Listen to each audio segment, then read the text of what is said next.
انسانیت کا اور نوع انسانی کا ازلی اور ابدی دشمن وہ ابلیس لعین ہے۔ یہ چونکہ چیزیں ایسی ہیں کہ جو ما وراء الطبیعات سے متعلق ہے۔ ابلیس جن ہے، جن انویزیبل ورلڈ سے تعلق رکھتا ہے، غیر مرئی جو نظر نہیں آتے۔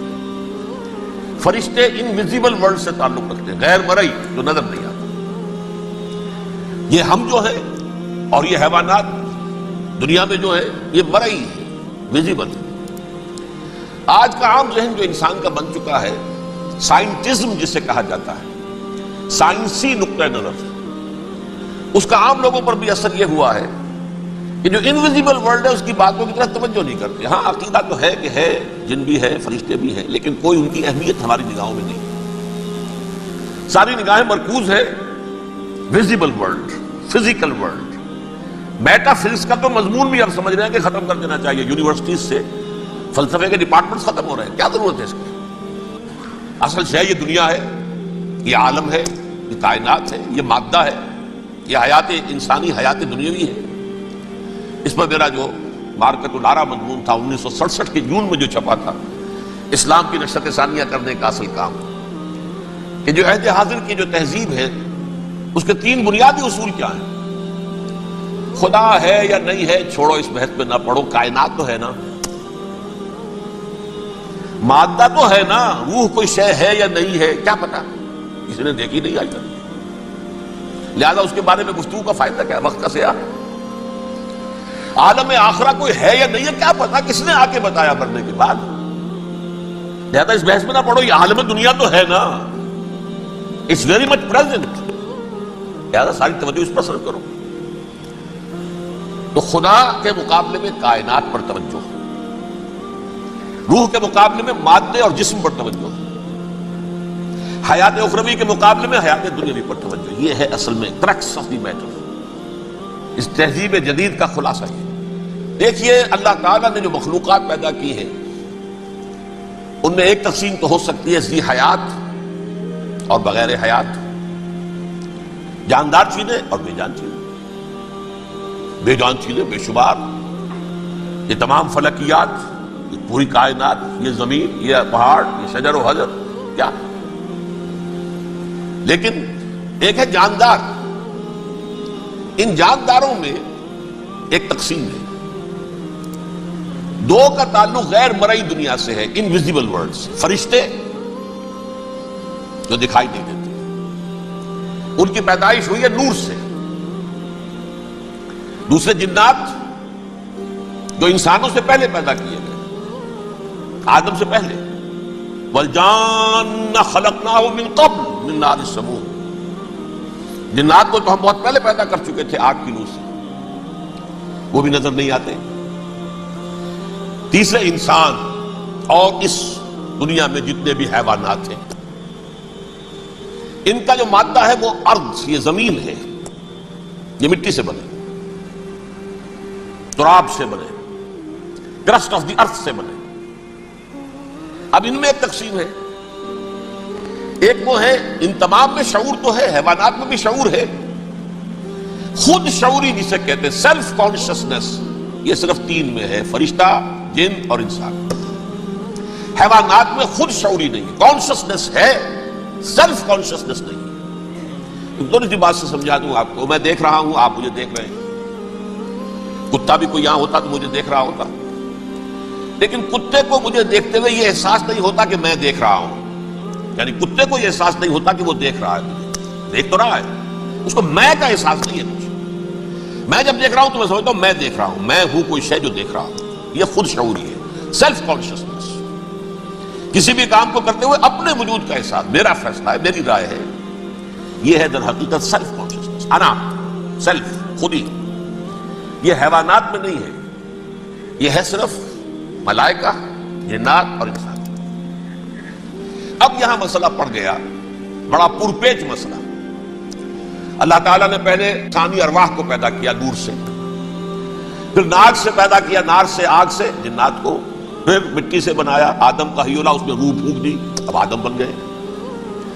اعلان یہ کر دیا کہ خلافت ارضی جو ہے وہ آدم کو عطا کی جا رہی ہے۔ یہ پیش پڑ گئے. اس پر تھوڑا سا اشکال تو فرشتوں کو بھی ہوا. قرآن میں ہے سورہ بقرہ کے 4 رکوع میں اتجعل فیہا من یفسد فیہا ویسفک الدماء ونحن نسبح بحمدک ونقدس لک.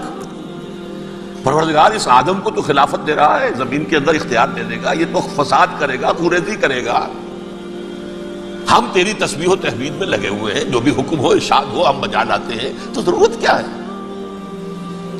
اس کا جواب اللہ نے دیا انی اعلم ما لا تعلمون. میری مشیت، میری حکمت وہ میں ہی جانتا ہوں، ضروری نہیں کہ تم اس کو شیئر کر سکو. لیکن یہ جنات میں سے ایک جن تھا عزازیل. اب دیکھیے کہ جنات کو ایک قرب حاصل ہے ملائکہ کے ساتھ. کیوں؟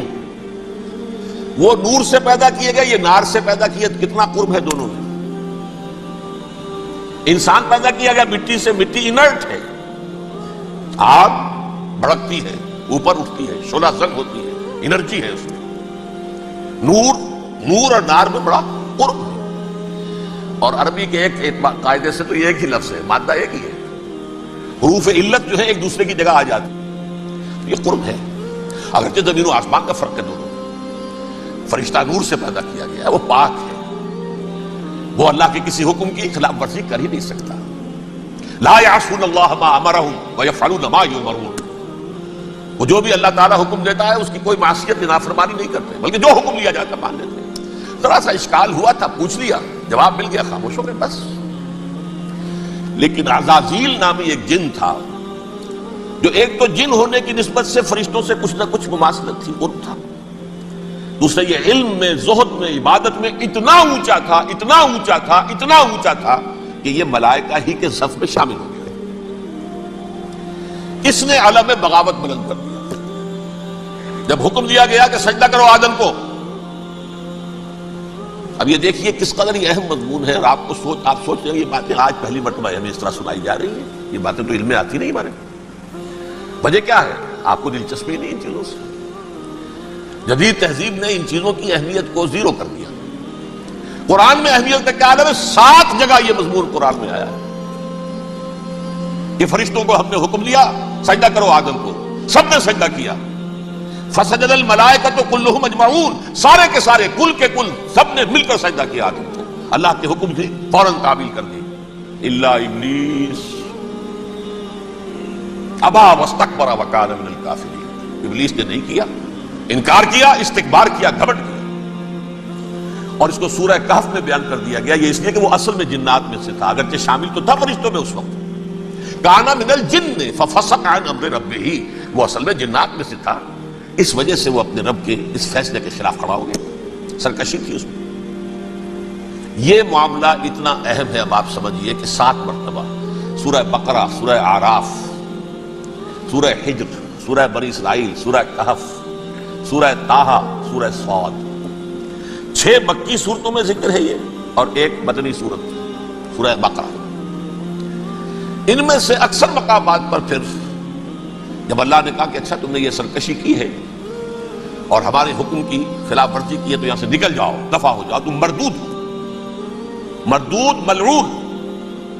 ان علیک لعنتی الی یوم الدین، اب تجھ پر لعنت رہے گی میری قیامت کے دن. اس نے کہا اچھا پروردگار پھر مجھے ذرا مہلت دے دے، رب فانظرنی الی یوم یبعثون، قیامت تک میری زندگی طویل کر دے. فذهب فإنك من المنظرین، کہہ دیا اچھا جاؤ، تمہاری یہ درخواست بھی ہم نے قبول کی. انہوں نے کہا پروردگار اب میں اس آدم کو بھی گمراہ کر کے چھوڑوں گا اور آدم کی نسل کو تباہ کر کے چھوڑوں گا. انتہائی شدید چیلنج کے انداز میں یہ قرآن مجید میں 4-5 مرتبہ مضمون آیا ہے. میں نے صرف 2 جگہ سے آپ کو اس وقت کوٹ کر کے سنایا تھا. سورہ اعراف میں اللہ تعالیٰ فرماتے ہیں قالا، اس پر ابلیس نے کہا فبما اغویتنی، تو اے رب جو تو نے مجھے گمراہ کیا ہے، مجھے دلیل کر دیا، مجھ پر فوقیت دے دی، اس کو انا خیر منہ، میں اس سے بہتر ہوں. خلقتنی من نار وخلقتہ من طین، بنایا تو نے مجھے آگ سے اور اس کو بنایا مٹی سے. پھر مجھ سے مطالبہ کہ میں سجدہ کروں، اور میں نے سجدہ نہیں کیا تو تو نے مجھے ملعون قرار دے دیا. قال فبما اغویتنی لاقعدن لهم صراطک المستقیم، اب میں یہ نسل آدم کے لیے، اس کو برباد کرنے کے لیے تیری سیدھی راہ کے اوپر گھات میں بیٹھوں گا، سیدھے راستے پر چلنے نہیں دوں گا.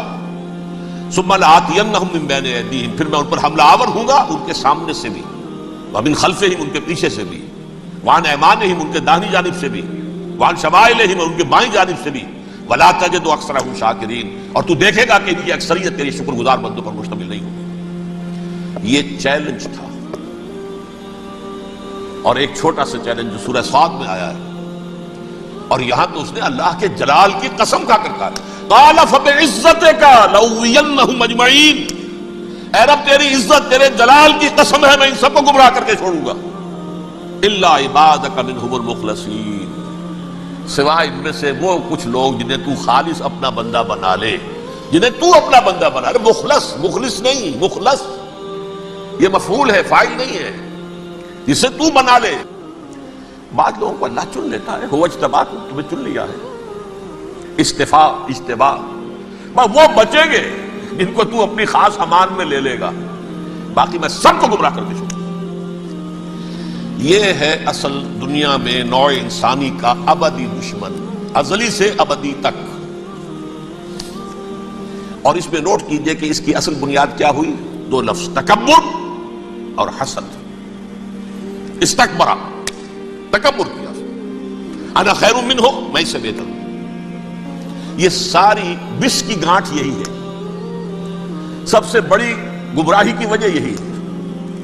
اسی لیے کہا ہے حدیث میں لن يدخل الجنہ من کان فی قلبہ مثقال حبۃ من کبر، جنت میں ہرگز وہ شخص کبھی بھی داخل نہیں ہو سکے گا جس کے دل میں رائے کے دانے کے برابر بھی کبر. تکبر سب سے بڑا گناہ. الکبر ردائی، اللہ فرماتا ہے یہ تکبر یہ تو میری چادر ہے. کوئی شخص تکبر کرتا ہے تو گویا میری چادر گھسیٹ رہا ہے میرے کندھے سے. عرب میں کسی شخص کی توہین کرنی ہوتی تھی تو اس کی چادر گھسیٹتے تھے، ننگا کر دیا گویا کہ یہ میری ردائی ہے. الکبر ردائی، یہ میری چادر ہے، یہ جامہ مجھے زیب دیتا ہے، مجھ پر راستہ آتا ہے. اور حسد، آدم کو جو برتری عطا ہو گئی اس حسد کی آگ میں وہ جل رہا ہے اور اس کا انتقام لینا چاہتا ہے. آدم سے بھی، آدم کو بھی گمراہ کیا، جنت سے نکلوایا. ویسے نکلنا تو انہیں تھا ہی مشیت اذنی میں، لیکن فوری طور پر اللہ کے حکم کی خلاف ورزی تو کروائی نا. فعصى آدم ربہ فغوى، آدم نے اپنے رب کے حکم کی نافرمانی کی اور گمراہ ہوا عارضی طور پر. یہ دوسری بات ہے، توبہ کر لی، اللہ نے توبہ قبول فرما لی، معاف کر دیا. وہ مستقل جو ہے وہ نسل انسانی پر اس گناہ کا اثر متوارث طور پر نہیں آ رہا ہے، ختم ہو چکا معاملہ، ہوا تھا ہو گیا. فتلقى آدم من ربہ کلمات فتاب علیہ انہ هو التواب الرحیم. اور توبہ کی شان یہ ہے جب وہ قبول ہو جائے اللہ کی جناب میں، یا تائب من الذنب کمن لا ذنب له، گناہ سے توبہ کرنے والا ایسے ہوتا ہے جیسے اس نے کبھی گناہ کیا ہی نہیں تھا. لیکن بارہ کو گمراہ کرنے میں کامیاب ہو گیا، حضرت آدم اور حوا کو بھی. اور نوع انسانی کی عظیم اکثریت، عظیم اکثریت، عظیم اکثریت اس کے داؤ میں آئی ہوئی ہے نہیں. کتنے ہیں وہ عباد اللہ المخلصین، الا عبادک منہم المخلصین، کتنے ہیں جو واقعتاً خالصتاً اللہ کے بندے بن گئے، جنہیں اللہ نے اپنا بنا لیا، اپنا قرار دے دیا. اب اس کے ساتھ نوٹ کیجئے، اس ابلیس کے ساتھ ایک فوج بھی ہے جسے قرآن مجید میں کہا گیا ہے یہ اس کی پارٹی ہے، حزب الشیطان. یہ اکیلا نہیں ہے. ایک تو وہ عزازیل ہے، اس کی طویل ترین عمر اللہ نے دے دی، وہ تو قیامت تک رہے گا. باقی بھی جنات جو ہے ان کی نسل میں سے، یا اس کی نوع میں سے، اس کی نسل میں سے، جنات کی عمریں انسانوں کی عمروں سے زیادہ ہیں، بہت زیادہ ہیں، لیکن پھر بھی اتنی نہیں ہے. یہ خاص ہے اس کا معاملہ کہ اس نے کہا تھا رب انظرنی الی یوم یبعثون، مجھے دے دے مہلت اس وقت تک تاکہ میں ثابت کر کے دکھا دوں کہ جسے تو نے یہ خلافت دیا یہ اس کا اہل نہیں ہے. Let me prove this point. ولا تجد اکثرہم شاکرین، تو ان کی اکثریت کو شکر گزار نہیں پائے گا. وہ ابلیس جو ہے وہ ریکروٹ کرتا ہے اپنے فوجی، اول تو خود جنات میں سے، جو اس کے نمبر 1 لشکری ہے. قرآن مجید میں اس کا اشارہ دیا گیا ہے انہو یراکم ہوا وقبیلہ من حیث لا ترونہم. دیکھو لوگو، اے انسانوں، وہ ابلیس لعین عزازیل اور جو اس کے قبیلے کے لوگ ہیں، جنات ہیں، وہ تمہیں وہاں سے دیکھتے ہیں، تاکتے ہیں اور حملہ کرتے ہیں جہاں سے تم انہیں نہیں دیکھتے. وہ غیر مرئی ہیں، انویزیبل ہیں، تمہیں نظر نہیں آتے. ویزیبل دشمن کا وار تو روک لو گے، انویزیبل کا کیسے روکو گے؟ انہو یراکم ہوا وقبیلہ، اکیلا ہی نہیں ہے وہ تو تمہیں تاکتا ہے، تم پر حملہ کرتا ہے، گھات میں لگ کر جو ہے تمہارے اوپر حملہ کرتا ہے، وہ بھی اور اس کے ساتھ اس کے قبیلے کے لوگ، جنات بھی، من حیث لا ترونہم، جہاں سے کہ تم انہیں نہیں دیکھتے۔ لیکن اس کے علاوہ وہ انسانوں میں سے بھی ریکریوٹ، رنگ روٹ، وہ بٹپٹ، وہ جو ہے ان کو اپنے پاس رکھتا ہے فوج کے اندر، جس کی سب سے بڑی مثال کیا ہے؟ سورہ مجادلہ میں اللہ تعالیٰ نے منافق، حالانکہ وہ کون تھے؟ بظاہر حضور کا کلمہ پڑھنے والے، حضور کے پیچھے نماز پڑھنے والے، اسلام کا دعویٰ کرنے والے، ان کو اللہ فرماتا ہے اولئک حزب الشیطان الا ان حزب الشیطان هم الخاسرون، یہ شیطان کی پارٹی کے لوگ ہیں۔ وہاں مقابلے میں آیا ہے اولئک حزب اللہ الا ان حزب اللہ هم المفلحون، یہ دو پارٹیاں ہیں، حزب اللہ اللہ کی پارٹی جو اس کے مخلص بندے ہیں، وہ اللہ کی پارٹی، اور جو شیطان کے مرید بن گئے اس کے ہاتھ پر بیعت کر لی، لہذا وہ اس شیطان کی پارٹی کے لوگ ہیں، چاہے وہ انسان ہو چاہے جن ہو۔ تو انسانوں میں سے بھی اس کے حزب میں، اس کی پارٹی میں اس کے ایجنٹ ہیں اور بہت ہیں۔